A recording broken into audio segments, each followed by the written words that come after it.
नमस्कार. पीस ॲडमायरर्स ह्या आमच्या YouTube चॅनलमध्ये आपल्या सर्वांचं स्वागत. आपल्या सर्वांनाच माहित आहे की कार्तिक स्वामी यांचं दर्शन महिलांना वर्ज्य आहे. पण वर्षातनं एक योग असा येतो की त्या दिवशी महिलांना कार्तिक स्वामींचं दर्शन घेतलं तर चालतं आणि ते अतिशय शुभ असतं. तर तो दिवस आहे कार्तिक महिन्यातली पौर्णिमा म्हणजे कार्तिक पौर्णिमा. पण प्रत्येक कार्तिक पौर्णिमेला दर्शन घेता येतं का? नाही.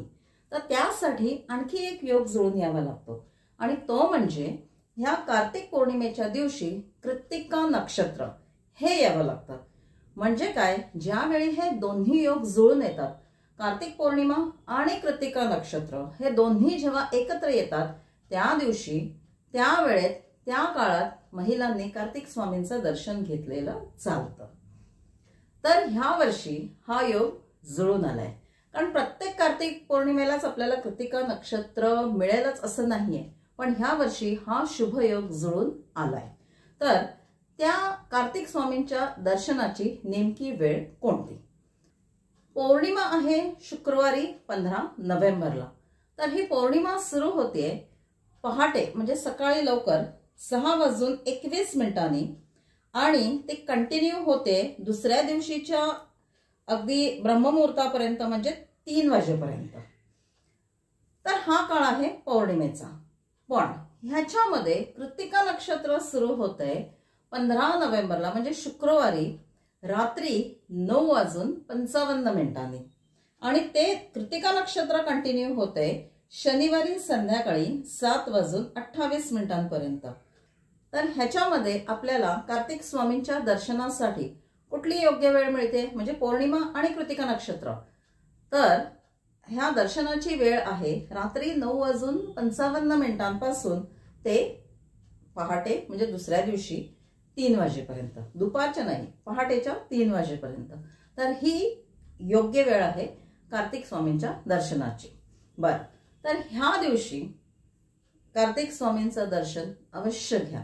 कारण असं म्हणतात की ह्या दिवशी कार्तिक स्वामींचं दर्शन घेतलं तर सर्व पापांचा नाश होतो. आणि विद्यार्थ्यांसाठी तर ही सुवर्ण संधी आहे. म्हणजे आपण म्हणूया की सुवर्ण काळ आहे. का? तर ह्या काळात तुम्ही कार्तिक स्वामींनी रचलेलं स्तोत्र म्हणजे प्रज्ञा विवर्धन स्तोत्र, जे विद्यार्थ्यांसाठी अतिशय उपयुक्त अगदी 100% रिझल्ट देणारं स्तोत्र आहे प्रज्ञा विवर्धन स्तोत्र.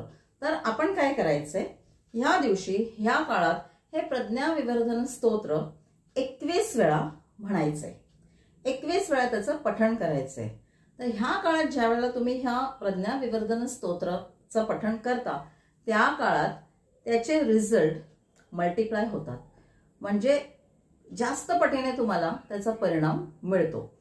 तर महिलांनी हे कार्तिक स्वामी दर्शनाचा योग आणि विद्यार्थ्यांनी प्रज्ञा विवर्धन म्हणण्यासाठी हा काळ चुकू नका. कारण हा अतिशय दुर्मिळ योग आहे आणि प्रत्येक कार्तिक पौर्णिमेला हा योग मिळेलच असं नाही.